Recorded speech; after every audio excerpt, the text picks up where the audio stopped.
Alright, well, I have a lot of things I want to talk about in this one video. Maybe I should have broken it up into multiple videos. But really, um, what do I want to talk about? First thing I want to talk about is I'm making the remake of 100 Epiphanies, and so far probably about an hour and a half done of the video, and I have a little bit of editing to do, putting it all together. But I've made once I finish the audio synced to video, once that's done, the rest is going to be pretty easy. I've done this before, so that's how it is. This is really the hardest part, and I hope to get it put up by the 21st. And if I can get it put up by the 21st, that'll be good. So just that's what I'm doing here. And another thing I was thinking about was how there seems to be kind of a disparity. Like I've been on YouTube and making blog posts a lot, and it is from my experience that people freak out a lot less than you might think.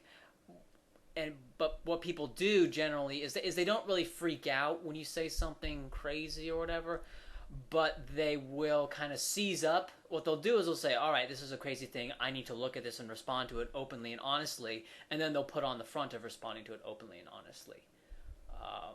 Generally, people don't shriek. Generally, people don't freak out when someone says, for example, denies the Holocaust. That's just been my experience. At least as individuals, they don't freak out. As groups, they will, because you end up getting group effects. For example, in Mentem, and he wasn't even denying all. He was talking about gas chambers and how stupid the idea of gas chambers was, and in response to that, everyone was calling him a Holocaust denier. But I think a lot of that had to do with a lot of people hating in Mentem and just attacking him because they just didn't like him, and that was that was a club they could find, and so they clubbed him with that. But I'm getting ahead of myself. Generally, because I'm looking around on YouTube and I see, like, for example, and you can tell when people comment whether or not they're like an ideologue or if they're just a normal guy. And I watching Holocaust denial videos, for example, and I see people commenting, just normal guys commenting, and they comment quite reasonably. Maybe there's a bit of a self-selection in the kinds of people who will watch those videos. But the videos don't get slammed in the ratings, right? Videos by Ernst Zundel, and David Cole, and who's that Jewish guy? That Jewish guy who was denying the Holocaust for a while. But then it was funny because then he ended up he did all this stuff. He did a whole bunch of documentaries about why he didn't believe the Holocaust story stands up, and then he actually got beat up by a bunch of guys from the JIDF or the ADL or something, or some Jewish group, and he's a Jew, and then he released a statement saying, "I no longer deny the Holocaust," but he didn't bother to explain why. Right? So that was kind of funny. What was I talking about? Yeah, that's kind of a tangent. But people generally don't flip out as much as you might think, at least not as individuals. So, and that's kind of what I've, and I was thinking about this when someone was saying, I saw a video of yours and I really liked it. But I don't want to share it with other people because I think they may freak out. Which kind of pisses me off because it means less people are... Because if one person tells me that, it means less people are actually doing it. It means they're not doing it. Because they're afraid it'll freak people out. But when they listen to it, they think it's a decent points that I bring up. And I know that their expectation is wrong. Just from my experience, their expectation is wrong. I mean, like, that's why, like, my channel, for example, my friend Gentleman's channel,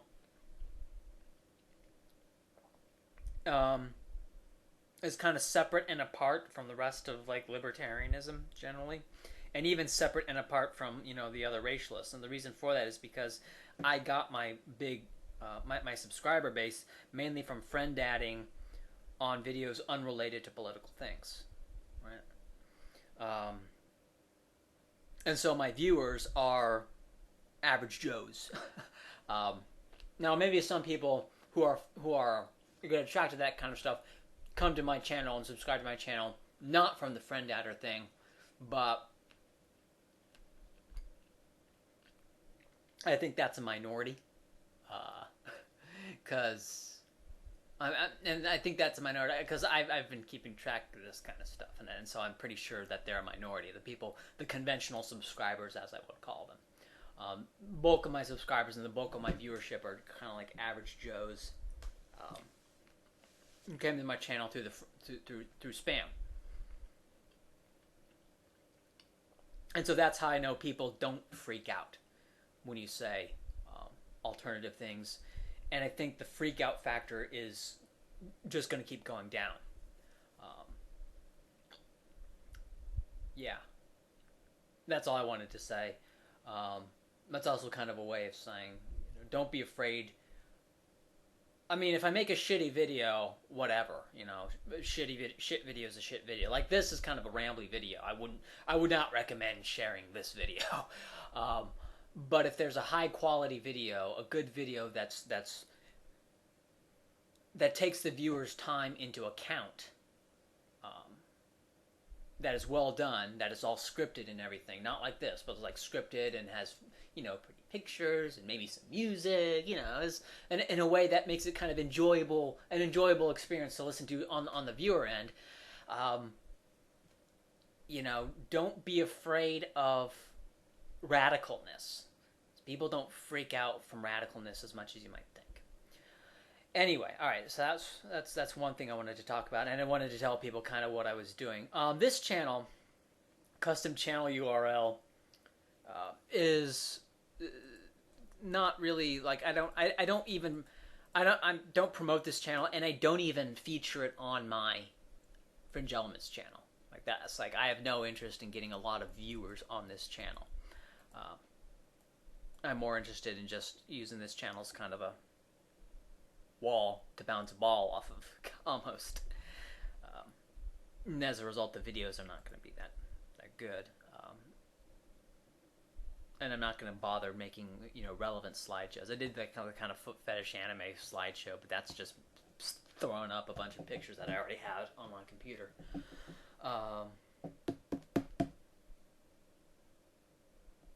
So one thing I've been thinking about recently is I was looking up health outcomes by race, and I forget why I was looking up health outcomes. I was looking up health outcomes by race, and specifically diabetes. Now, I know from other things that I have read and listened to that diabetes, the main dietary thing that's going to cause diabetes, is intake of carbohydrate. Period. Doesn't really matter if it's complex. There's been studies on the glycemic index of various complex carbohydrates versus simple carbohydrates, and it's negligible. Okay, you eat like multi-grain, whole grain bread. I mean, that's from a glycemic standpoint point of view, it's kind of basically the same as sugar. Maybe it has fiber, and so it'll fill you up and it'll get you to stop eating. But really, all that fiber stuff does, it's just a way of getting you to eat less carbohydrate, right? Anyway, and so the whole grain may be better for you because it has fiber, which results in you eating less of it. But that's it. It's not anything inherent in the carbohydrate that gets digested and put into your bloodstream itself that's any different, functionally. So that's really what's the main dietary determinant of diabetes is total carbohydrate intake.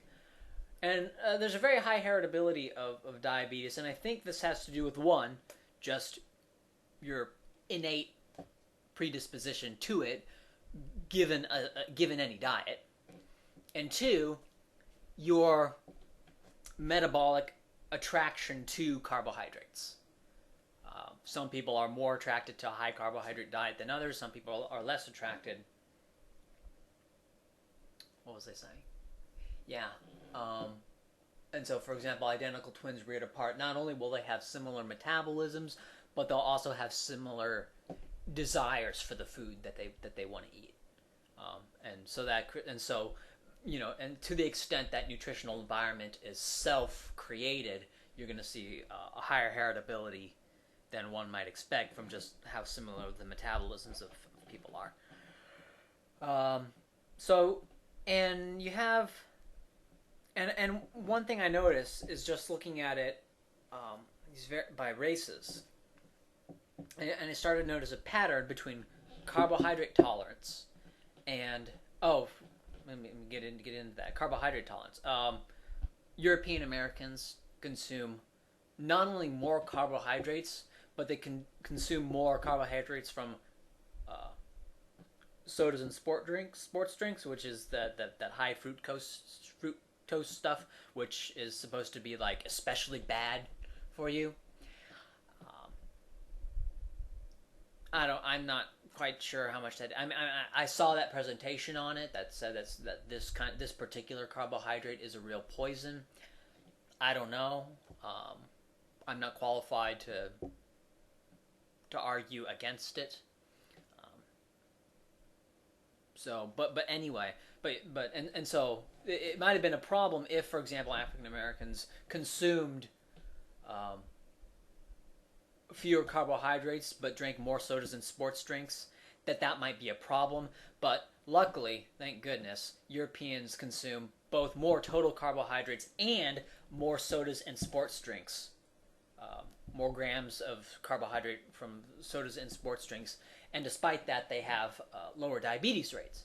Right? So, which basically says, okay, so Europeans consume more total carbohydrates, which is what I think overrides all. But they also consume more of the bad carbohydrates. So if you believe that it's really just the bad carbohydrates or whatever, well, Europeans consume more of those too, so we can kind of write that off as a potential criticism to the hypothesis I'm putting forward. And despite that, Europeans have lower diabetes rate. Now, I haven't found any good data on East Asians and carbohydrate intake, although I know anecdotally it is said that they consume more than Europeans, that they eat less meat as a percentage of their food caloric intake than Europeans. So they're eating more carbs per appropriate pound of body mass or whatever. They're doing a higher carbohydrate percentage diet. And I don't really believe that they eat. Maybe they pig out less than Americans, but I think that might be kind of a myth, or it might be just a result of their innate metabolic desires. Because I look at East Asians in the U.S. and they have the same kind of eating habits and eating patterns. Maybe we can do some statistics and find that East Asians have higher diabetes rate. Oh, that's another thing. The CDC had a category, Asians, and it was a heterogeneous category, so we don't get to see the East Asian category. So just by anecdote there. But if we go by the anecdote, we would say that East Asians eat more carbohydrates and have a lower diabetes rate. Certainly the countries, Japan, South Korea, China, Taiwan, have far lower diabetes rates than European countries.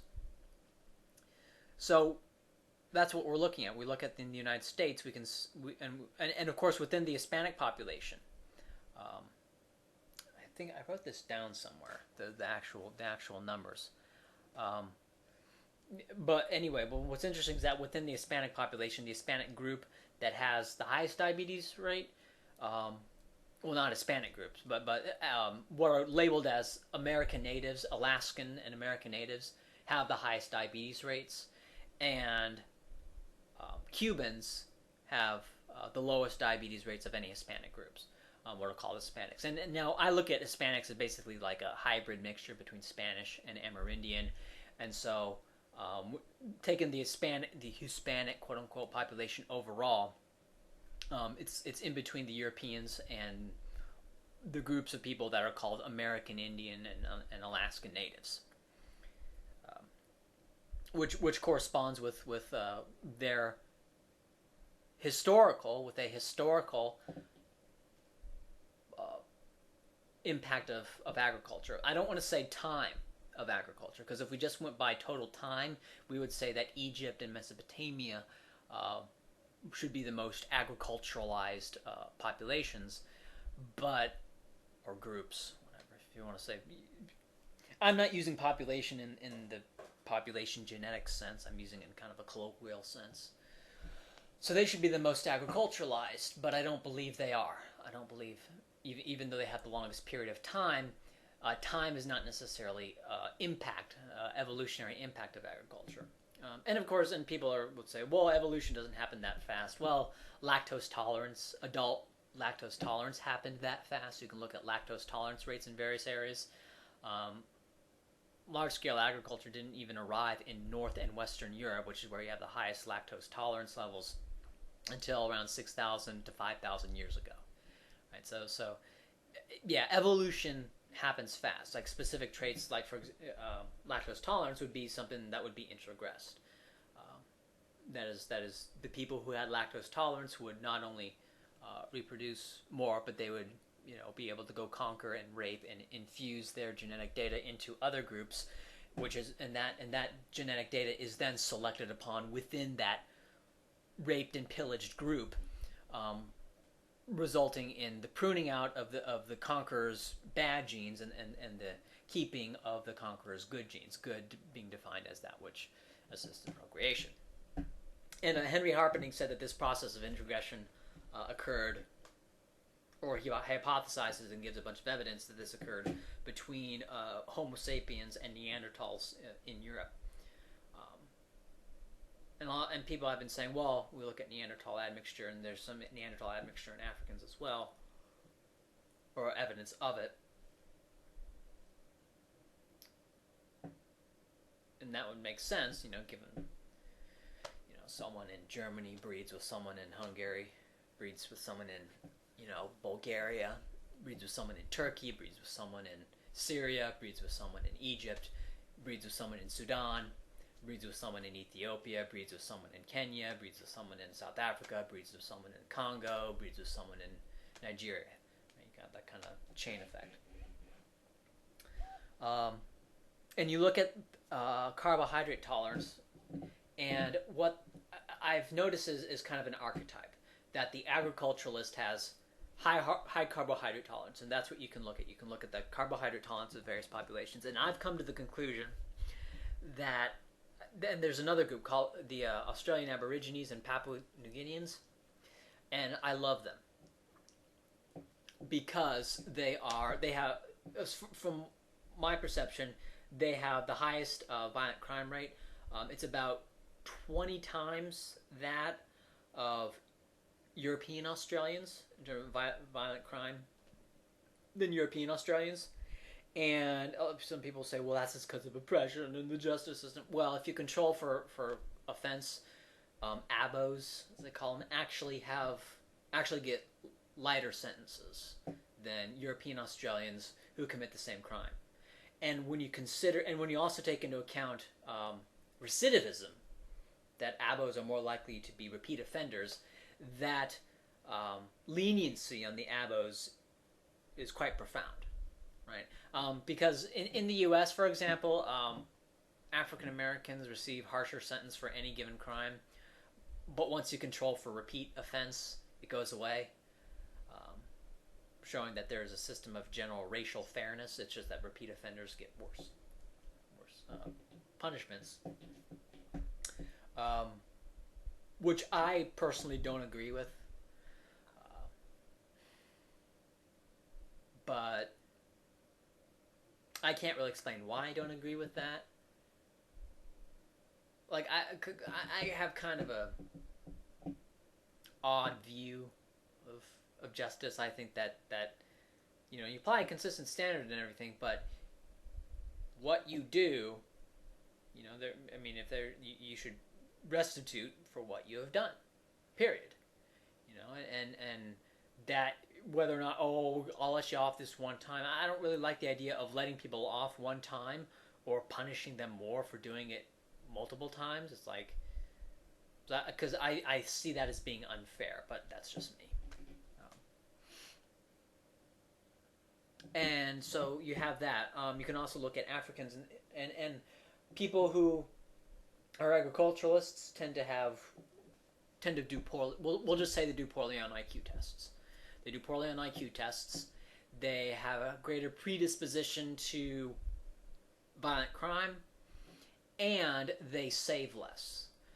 There's a study done looking at the saving rates between Hispanics, quote unquote, which is kind of a mixed population. But even though Hispanics is a mixed population, it's a mixture of Amerindians and Europeans, so we know that they're not the same as Europeans, right? So we can look at them ordinally. We can look at Hispanic populations in samples in kind of an ordinal sense. Anyway, it's found that East Asians save the most for any given income level, followed by Europeans, followed by Hispanics, followed by Africans. And the biggest leap, of course, is between Europeans and Hispanics, with Hispanics and Africans being closer, and Europeans and East Asians being closer in their savings rate, as is pretty typical. Same with the IQ things and all that stuff. So that is kind of an agriculturalized thing, and so of course savings rates. I mean, has a pretty obvious application to agriculture. In agriculture, you got to save. You got to save the seed for next season. You can't eat it all right away. You got to plan ahead for the farming. You know, it's saving is part and parcel to running a farm, running a small farm to live on. Agriculturalists also tend to be lower violent crime rate. Well, this seems to be conflict avoidant. Now, I would also say that this is more anecdotal. That the more agriculturalized peoples are conflict avoidant. East Asians tend to be very conflict avoidant. Europeans tend to be conflict avoidant, whereas blacks, are more willing to fight.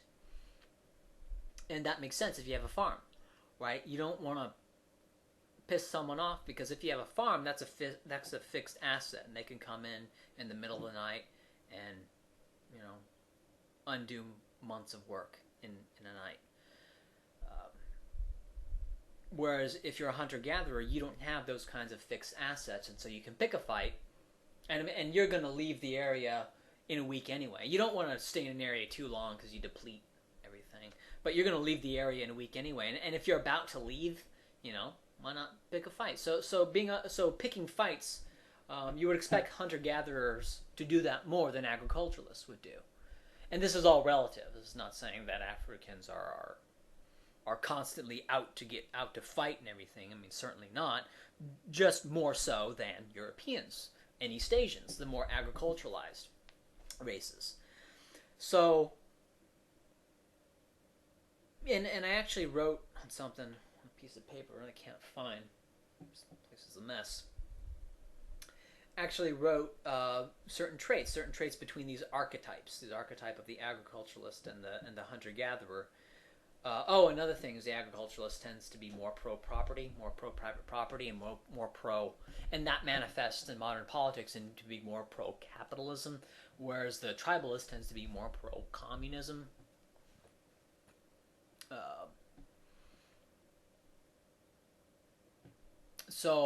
And of course we know it's agriculture is the foundation of civilization.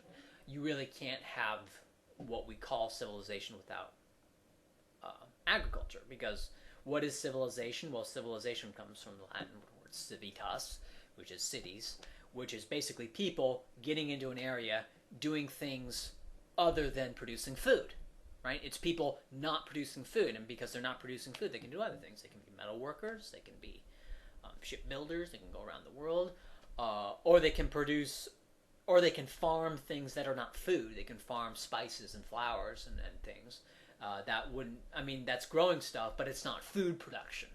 It's not down at the level of base survival.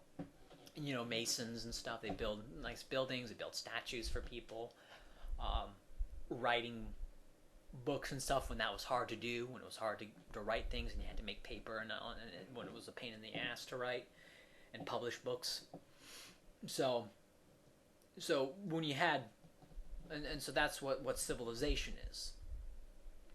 And the foundation of civilization. Now, hypothetically, if you had hunter-gatherers that were just so amazingly efficient, they could produce enough of a sustainable food surplus that you could have civilization with a hunter-gatherer foundation. But the thing about a city is that it's in one place, and so the food has to be shipped in, and so it would have to be a hunter-gatherer group of people that could produce that level of food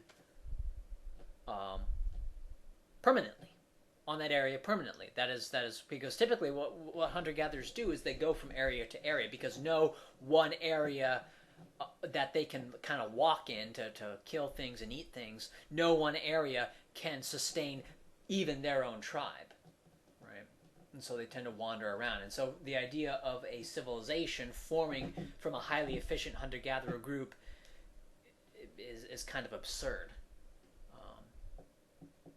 I believe there are examples of some that didn't last very long, but I believe there are some.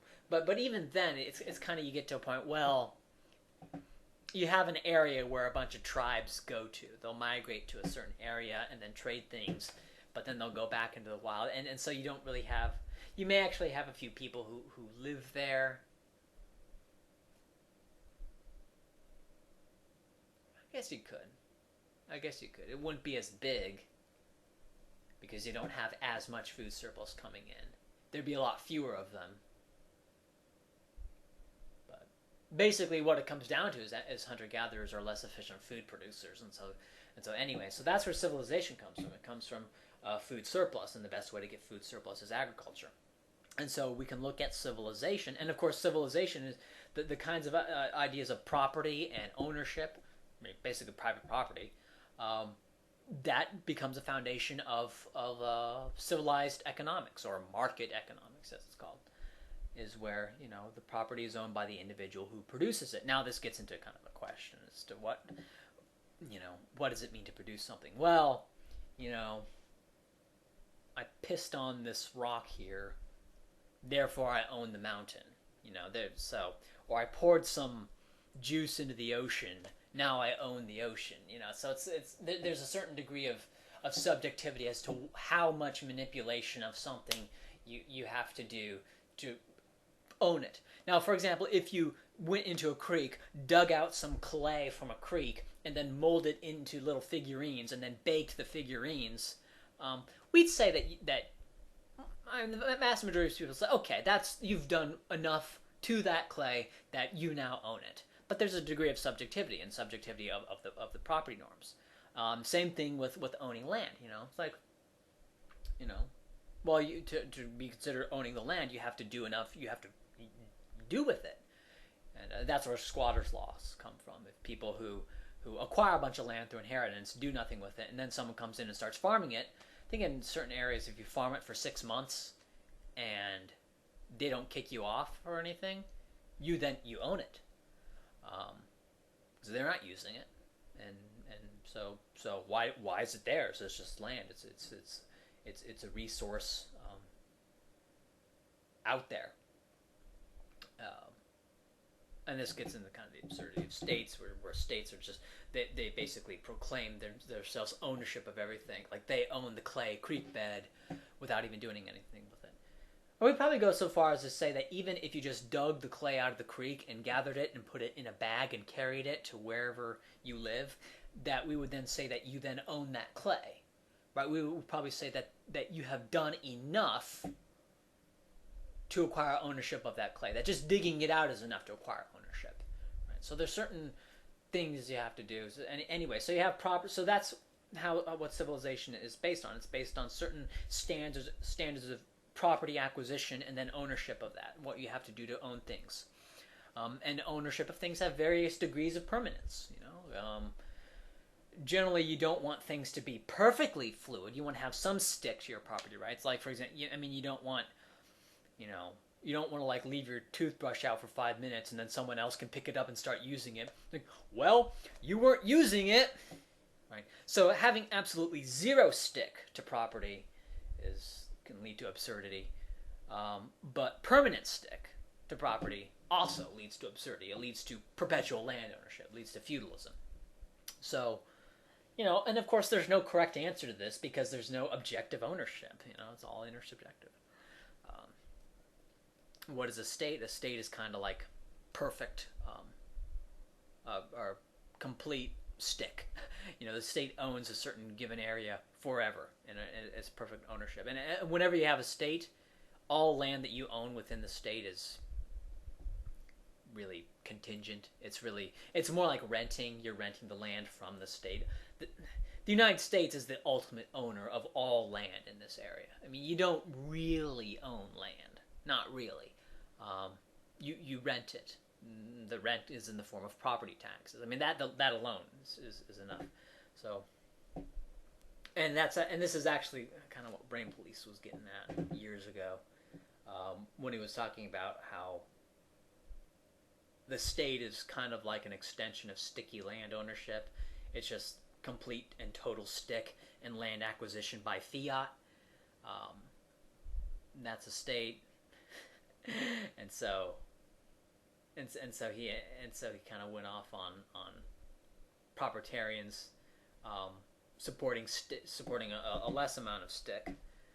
For example, having to if you farm some land for 6 months out of the year, that you then get to own it for the next 6 months. But if you stop using it for 6 months, then it becomes owned by no one until someone else comes in and starts using it, right? Brain Police would view that as kind of like statism, and I don't. But I don't want to get his objections were kind of stupid. So that's what you have. You have agriculturalists who built up civilization.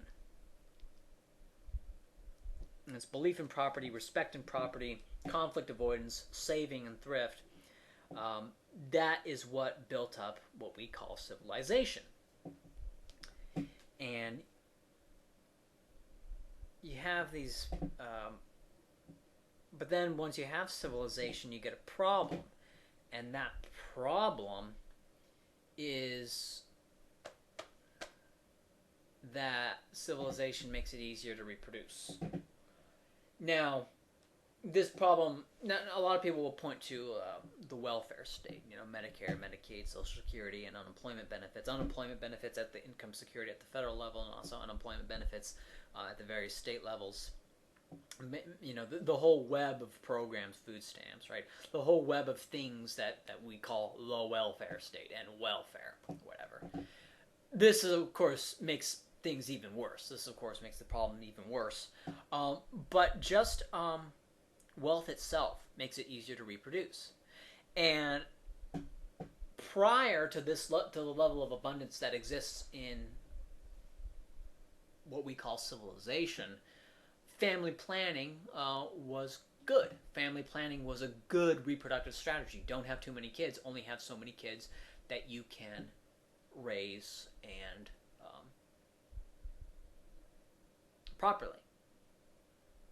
If there's only so much land that can be farmed, only have so many kids. But if there's a bunch more land that you can farm, have a big family, but have them spaced out in such a way that you can get enough calories for them. And there you go. And so that is a good strategy as a farmer to be kind of rational and plan ahead in terms of having a family. That's a bad reproductive strategy in what we call civilized society or civilization, because in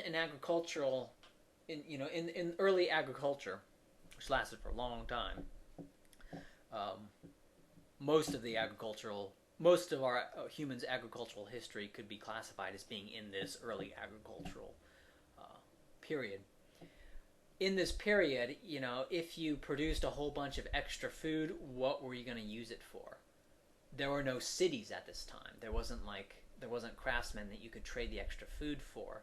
So the only thing that you could use a bunch of extra food for, really, was a kid. That you could have a kid. You can find a woman, knock her up. She'd get pregnant and have a kid. And there's no contraception back then. So, you have sex a few times, you're going to knock her up. and you're going to have a kid, and that's what wealth was spent on. It was spent on, agricultural wealth was spent on having a kid. And if you space your kids out enough, you could have, a kid at a time when you could space it out so you have one kid, and then that kid comes of age and can help you in the farm. Reaches age 9, 10, or 11, depending on how fast they mature. At which point that the kid can help you on the farm and can help you produce more. And that kid, by helping you produce more for a certain time period, can help the family overall, and then eventually go out and start his own family, and that is the agricultural reproductive cycle. Whereas in the tribal commune, reproduction was a lot different. When I think it was the Dutch, maybe the British, maybe the Dutch just claimed it and then the British took it. But I recall some European explorers, probably British, coming to Australia, and they were horrified by the Australian Aborigines having a bunch of orgies. They'd have a bunch of orgies, just start fucking each other, and then they'd have these orgies, and then babies would come from it, right? Who did the babies belong to? Well, they didn't quite know. They didn't have paternity tests back then. So you had the little commune, the little tribal commune. They'd have sex, they'd have babies, and the babies would be the responsibility of the tribe. Basically you just had sex all you could, babies would be born, and the responsibility for providing the food for those babies would fall upon all the males, all the males who went out and hunted and got the food, right? So that's what you had. And as a result, you didn't have monogamy. Whereas in an agricultural society, you have a man with his farm, and he gets a wife on the farm in that one area, and the kids are all his. He makes sure the kids are all his, makes sure the wife is faithful, and so the institution of marriage can kind of be seen as a way to make sure that you're putting in the resources for your own kids, and that your wife is not sleeping around with other men, right? And that's really what it is. And you see this today. You see this in Africa itself. You see this in Australia itself, and you see it in black populations within the U.S. You see lower levels of monogamy, higher levels of single motherhood. Right? We'll call it single motherhood, but of course in the tribal communist days it wasn't really single motherhood. It was the woman had the kid, which was then the responsibility of the entire tribe. And this becomes problematic when you have a democratic state, because it's not because, for example, in the US it's like you have a bunch of, I'm going to grossly generalize this, and this is not 100% accurate, but it's largely accurate. You have a bunch of black people having a bunch of kids, don't know who the father is, and white people are footing the bill, and that's the problem.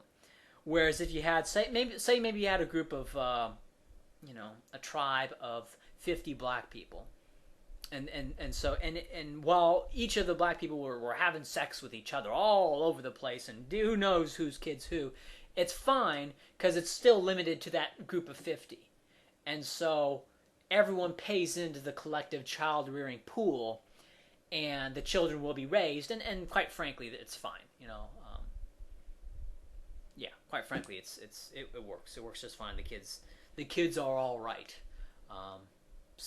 Kids in single parent households generally don't suffer much at all in terms of their development.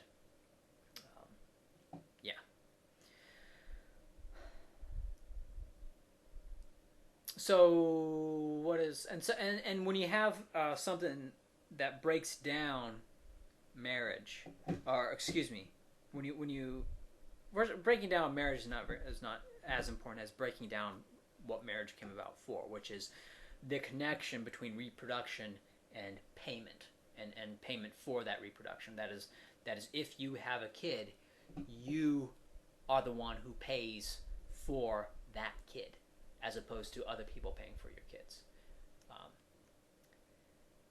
I know that there are certain laws regarding paternity that if the, for example, so you have a man and a woman. The woman sleeps around, gets knocked up by another man other than the man that she is married to, has the kid. If the father claims the kid, claims to be the father, then that's it. They can do the paternity test. If he claims to be the father, and then they do the paternity test and find out that he's not the father, doesn't matter. He's still liable for it. He's still liable for that kid, and that's bad. That's breaking down one of the foundations of civilization. That is, we could classify that as an anti-civilization measure. And you could say, oh, bleeding heart, the children above all. Yeah, that kind of bleeding heart, children above all thing can also be seen as the tribal communist ethos in terms of raising the kids. Now, I've been talking about this kind of in a racial sense, that black people are like this, Europeans are like this, and that's not entirely true. There's elements of all types of people in all races, as we call them. And of course, even the races kind of blend and flow into each other. And so these are just kind of heuristic categories. It's not really an absolute type. It's not like white people are type, something like that. It's not like all white people are agriculturalists and all black people are like the tribal communists. But I do find in individuals, in any individual, is kind of this kind of correlation of all traits. That if you're more violent, you're probably dumber, or dumber. That's me using my terms. You probably have less of whatever it is IQ measures. You probably plan less. You probably don't save as much, and you probably have a lower carbohydrate tolerance. And there seems to be this kind of general correspondence between all these traits. Now, to what extent do all of these traits correlate with each other? Someone, for example, who is violent, is this person more likely to save more? What is the correlation between that? Because, certainly you'll find individuals who are willing to save a lot, and in every other sense could be highly agriculturalized, but will fly off the handle and get in a fight in an instant. Right? You could have something like that. You could have groups of people like that who possess all the other agriculturalized traits except for one. For example, they may be conflict avoidant, respecting of property, monogamous, but have a problem with saving, right? Or they're fine in every other ways, but they're not monogamous, right? So it's not what I'm talking about. The agriculturalist and the tribal hunter gatherer, these are just tendencies that these traits seem to go together. They seem to go together in individuals, and they also seem to go together in groups.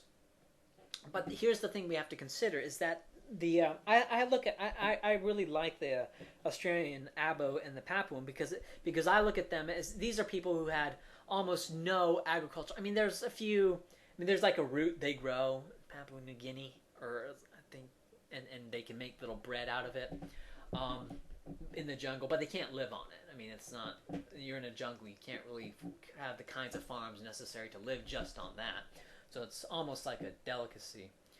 So they're not really agriculturalized. So I look at the Abos as a window to the past, a window to kind of the purest pre-agricultural people.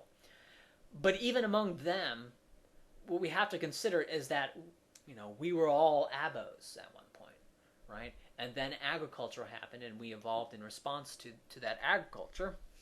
And so that means that even within the Abos is the potential of the agriculturalist. There has to be at least some of them who can live as agriculturalists, And I know there's plenty of examples, and Africans are far more agriculturalized than the Abos. West Africans, East Africans, all Africans there are multiple groups in Africa. but we treat them as one group. We could say they're far more agriculturalized than abos.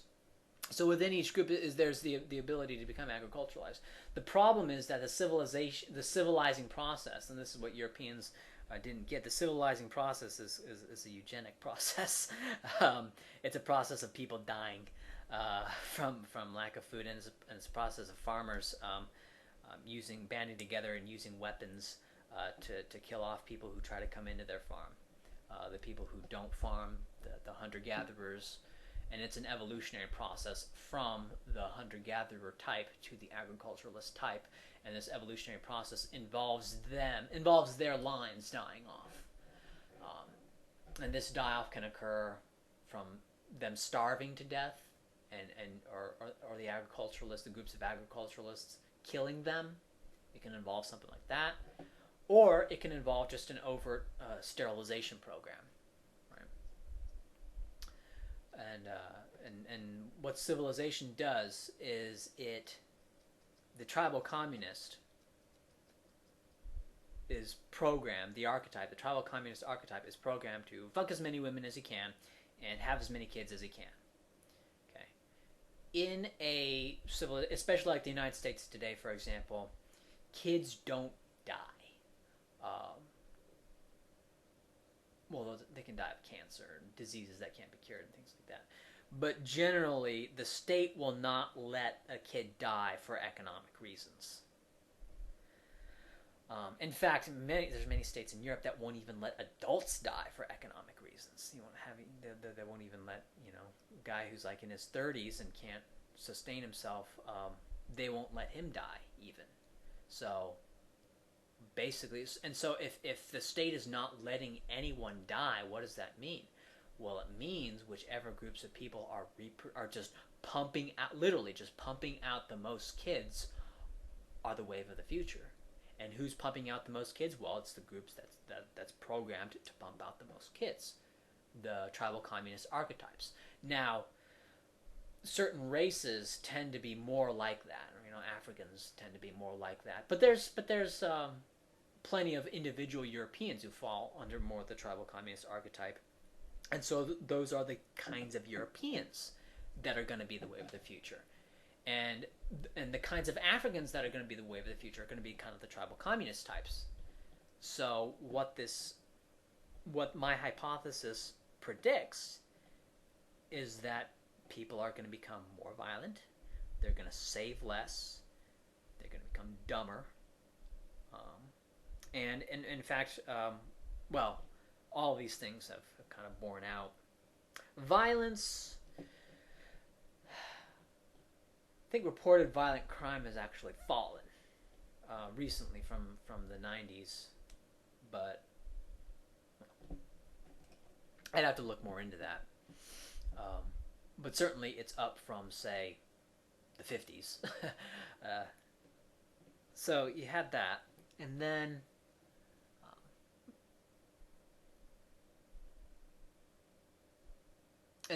Richard Lynn, apparently, well, according to Laughing Man, I haven't read this study, or I should have asked him for the study. But Laughing Man said that Richard Lynn and someone he did it's always like two people doing the paper together.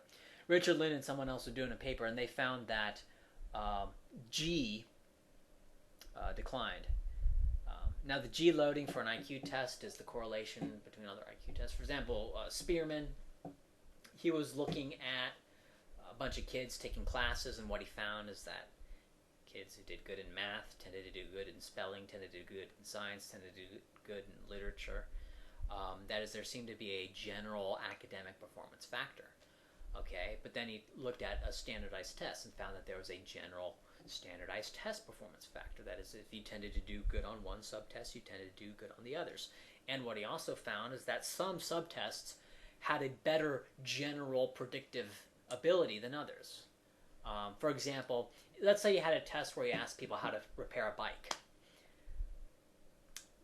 Would that tell you much about someone's general intelligence factor? No, it would tell you hardly anything at all, because repairing a bike is a specific skill. Useful skill, good skill, not dissing on it, but it's probably not something that's going to generalize. They're going to give you a generalized insight into how smart, quote unquote, someone is. Whereas if you take a test, for example, you say, here's a series of shapes and patterns. Finish this pattern of shapes, and you do all these kind of complex, make the patterns more and more nuanced. That's going to generalize more. That gives you more of an insight into their general intelligence factor, right? Anyway, Lynn, Rushton, and Jensen especially, were really interested in this G factor. Because IQ test, what is an IQ test? Well, an IQ test can be anything. It's just a test, ultimately. But what's important is G. And what they have been doing is they've been, generally what you would do is you would look at how G loaded a subtest is. That is, how well this subtest corresponds with other subtests. And so, from the outset, G was being treated as an attribute. That is, a subtest would have an attribute of being more or less G-loaded. What Jensen did, and Jensen and Lynn and a bunch of people did after this, was they went from treating G as an attribute to distilling G as an entity in itself, to a point where we say, we measure G. Whereas before they were just giving you an IQ test and they were looking at the G loading of the test and they're drawing correlations between the G loading and the gaps and stuff like that. But apparently, Jensen has been able to derive pure G, period. Anyway, and there's a bit of controversy on that. A bunch of people saying you can't do that. Jensen saying, yes, I can. Anyway, according to Lynn, according to Laughing Man, G has fallen. Not only has it fallen, well, duh, I mean, a bunch of black people have come into existence, but also within the European population, G has fallen. Right. So that fits my model. I think the fall in violence is kind of a flash in the pan. I think violence is going to go back up because the breeding factors are just too much. There's too much of it. You're going to see less and less respect of property. The destruction of private property rights is going to increase. You're going to see more and more family breakdown, more and more single mothers, less and less monogamy, more and more divorce. Because monogamy, that's an agricultural thing. Marriage is an agricultural invention. Polyamory, that's the hunter-gatherer way. You're going to see more of that. Yeah, that's going to be problematic, and that's how civilizations decline, and that's how I see the U.S. as declining, as kind of a U.S. and quote-unquote the West, or European-founded civilization. But then we have to ask the question, has this cycle occurred in the past? And I believe it has. For example, there are a few examples of lost civilizations that would come into existence but then collapse. And I'm thinking, and here's kind of my hypothetical model. I'm thinking about in modern day Cambodia, you'd have a civilization develop, basically a city. Now this civilization would be fragile. Because let's say you had, now they don't, IQ is in an inappropriate way, but I'm still thinking in terms of IQ. Even though I know about G, and I know that ultimately IQ is not really what matters. What matters is G. How do you measure G?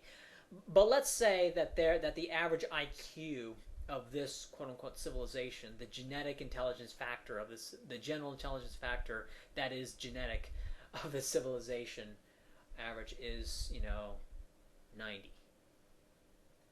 Whereas in Europe at around 1500, it would be maybe 110 or 120 compared to a modern day European average of 100. I think that the dysgenics have been that bad. This civilization had a GIQ of 90, we'll say.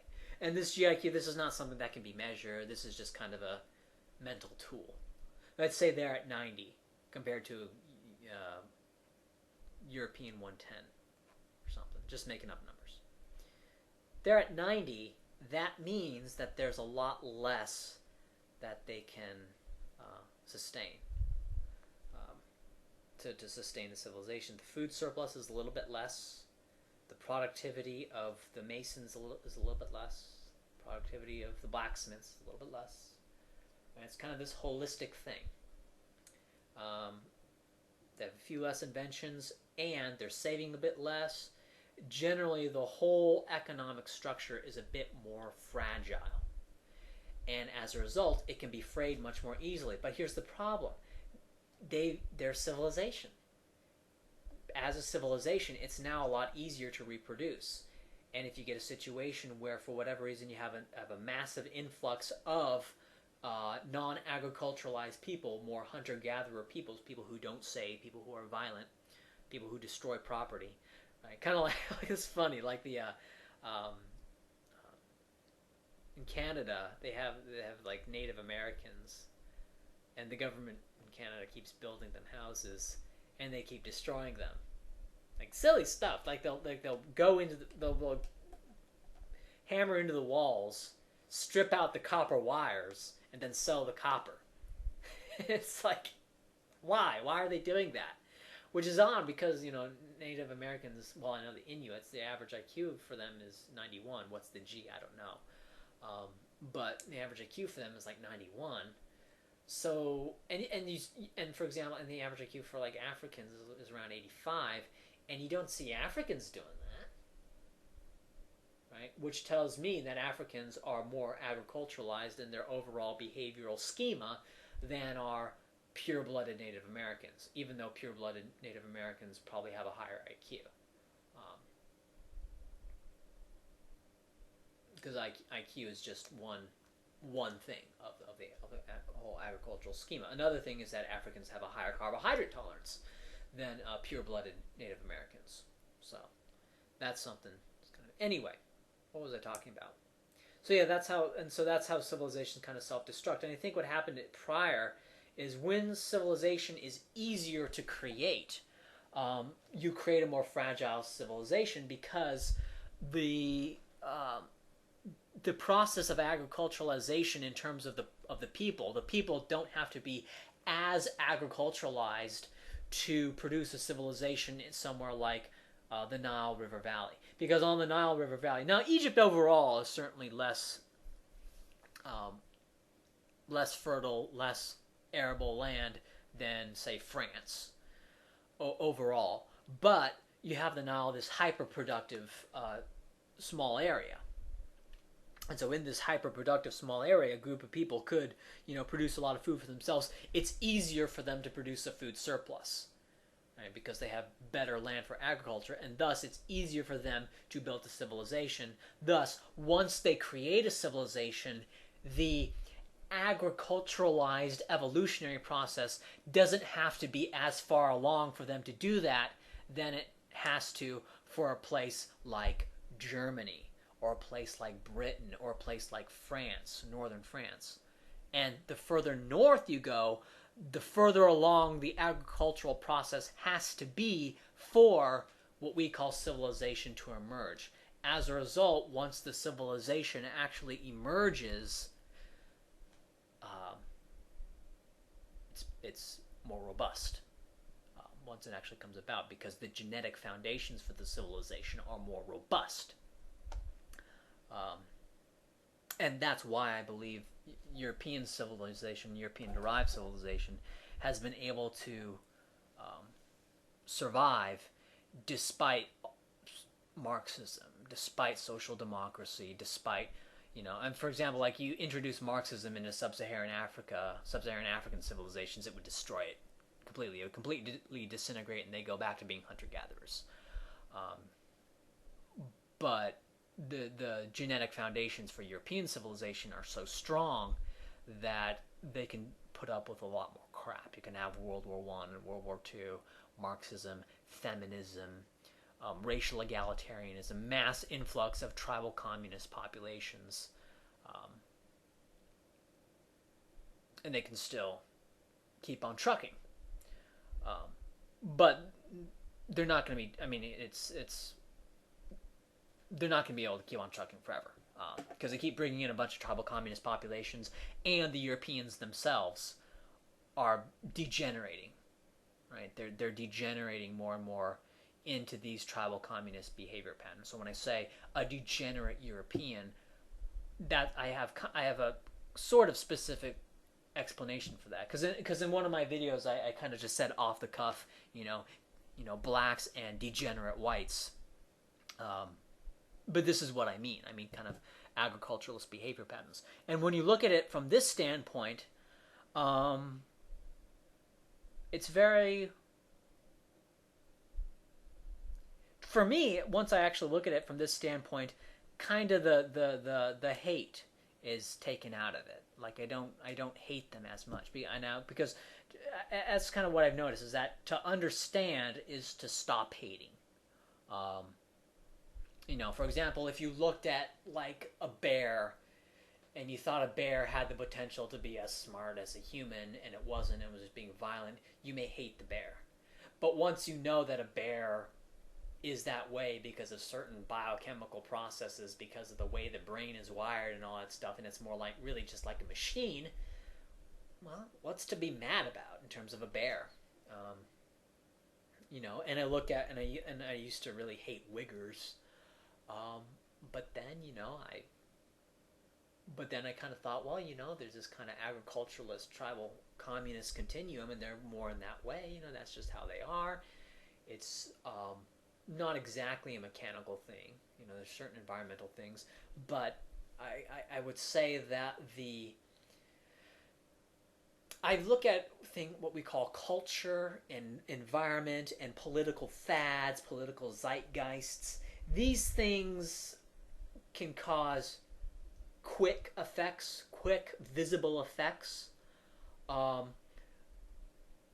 so in any one person's lifetime, these things like the political zeitgeist, government interventions, changes in policy, in one individual's lifetime, these sorts of things are going to have more of an effect than genetic differences will, in terms of the world and the way the world works and functions. But over, say, 1,000 years, as time goes to infinity, the importance of genetics goes to 100%. Of course, time will never go to infinity. And then of course, you get to a point where environment influences evolution. For example, humans develop agriculture, and basically humans are now creating an evolutionary environment for themselves. So that's in a sense that humans create an environment in which they evolve. So yeah, humans, kind of domesticating themselves almost. Okay, that was enough of that. I'd be interested in seeing how long this is. That's it.